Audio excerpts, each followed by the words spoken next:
اس video کو like کریں، مزید معلومات کے لیے نیوز نیٹ ورک کو سبسکرائب کریں اور ساتھ موجود بیل آئیکن پر کلک کریں تاکہ مزید آنے والی ویڈیوز آپ تک بر وقت پہنچ سکیں۔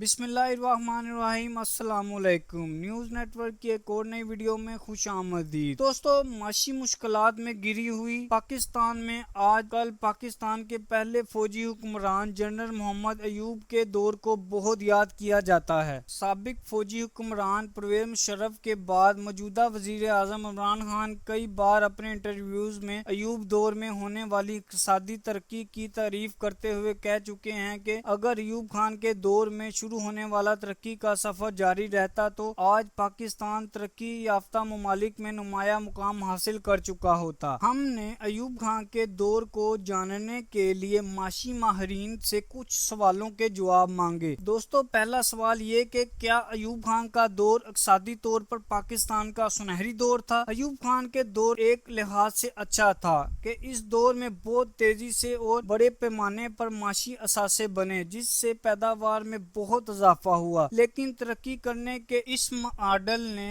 علاقوں اور لوگوں میں آمدنی کے ناہمواری پیدا کی۔ ایوب خان کے 10 سالہ دور میں صنعتی مزدوروں کی اجرت کا مطالعہ کر کے دیکھیں تو وہ وہی تھی جو 10 سال پہلے تھی۔ ایوب خان کے دور کے اکنامک ماڈل کو موجودہ پاکستان جا سکتا ہے۔ ایوب خان کے دور میں جو صنعتی ترقی ہوئی وہ Pakistan industrial development corporation PIDC نے کی اور یہ ایک مفروضہ بنا لیا گیا کہ پاکستان میں جو ترقی ہوئی وہ نجی شعبے نے کی ہے۔ یہ تاریخی طور پر غلط ہے۔ پاکستان میں صنعتوں کو جو جال بچھایا گیا وہ PIDC نے بچھایا، جو ایک ریاستی ادارہ تھا۔ ریاست کارخانے لگاتی تھی اور اسے کمرشل بنیادوں پر چلا کر اسے پرائیویٹ سیکٹر کے حوالے کر دیا جاتا تھا۔ یہ ماڈل ایوب خان کے دور کا نہیں تھا بلکہ اس سے پہلے سے چلا آ رہا تھا۔ میں سمجھتا ہوں اگر ہمیں کوئی ماڈل چاہیے تو ہمیں کچھ رد و بدل کے ساتھ PIDC کے ماڈل کو برقرار رکھنا چاہیے تاکہ صنعت کاری کا جو سلسلہ رکا ہے وہ پھر سے چلے۔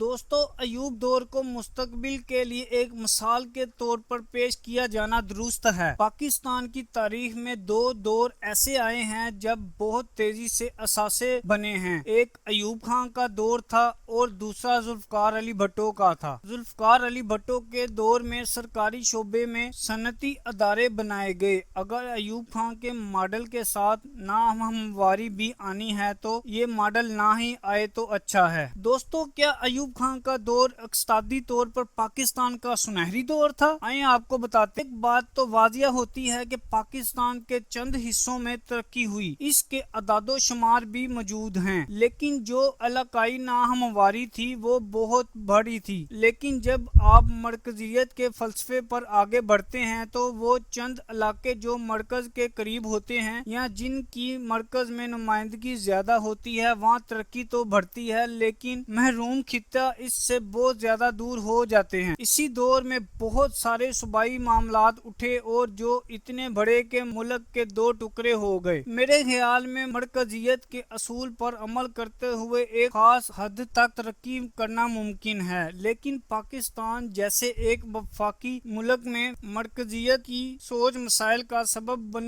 جاتی ہے۔ میرے خیال میں یہ مفروضے پوری طرح درست نہیں ہیں۔ دوستو، کیا ایوب دور کو مستقبل کے لیے ایک مثال کے طور پر پیش کیا جانا درست ہے؟ نہیں، میرے خیال میں یہ درست نہیں ہے۔ میں مثال دیتا ہوں کہ پاکستان کا سب سے بڑا مسئلہ بلوچستان اور سندھ کے ایک بڑے حصے کی پسماندگی ہے۔ ہم جتنے مرکزیت کی طرف جائیں گے تو وہاں پسماندگی پھیلے گی۔ مجھے لگتا ہے کہ ہم اس غلطی کو ایک بار پھر دہرانے جا رہے ہیں اور مجھے لگتا ہے کہ اس غلطی کے اثرات زیادہ شدید ہوں گے کیونکہ صوبوں میں پہلے ہی محرومی کا احساس بڑھا ہوا ہے۔ اگر ہم مرکزیت پر زور دیں گے تو اس کے خطرناک نتائج نکلیں گے اور مجھے لگتا ہے کہ اس سے فیڈریشن کو خطرات لاحق ہو سکتے ہیں۔ دوستو، کیا ایوب خان کا دور اقتصادی طور پر پاکستان کا سنہری دور تھا؟ چلیں آئیں آپ کو بتاتے ہیں۔ ایوب خان کے دور سے ہی ہمیں بیرونی قرضوں پر انحصار کرنے کی عادت پڑ گئی ہے۔ امریکہ اور یورپ کے ساتھ سینٹو اور سیٹو معاہدوں کے بعد ہمیں مفت میں اسلحہ ملا کرتا تھا، انہوں نے ہمیں کنٹونمنٹ بھی بنا کر دیے۔ اس وجہ سے ہمارے ڈیفنس بجٹ پر کوئی اثر نہیں پڑتا تھا۔ اسی طرح ہمیں امریکہ سے تقریباً مفت گیہوں آتا تھا جسے ہم مارکیٹ میں بیچ کر سویلین بجٹ کو پورا کرنے کے لیے استعمال کرتے تھے۔ ہماری عادتیں اسی وجہ سے خراب ہو گئی ہیں۔ ایوب خان کو اپنی حکومت کو برقرار رکھنے کے لیے جاگیرداروں اور کاروباری لوگوں کی حمایت چاہیے تھی۔ اسی زمانے میں کرپشن بھی بہت شروع ہو گئی۔ ان کے صاحبزادے گوہر ایوب گندھاری انڈسٹری کے مالک بن گئے۔ پھر انتخابات میں فاطمہ جناح کو جس طریقے سے ہرایا گیا وہ سب کو معلوم ہے۔ جو موجودہ دور کی خرابیاں ہیں یہ سب ایوب خان کے دور سے شروع ہو گئی تھی۔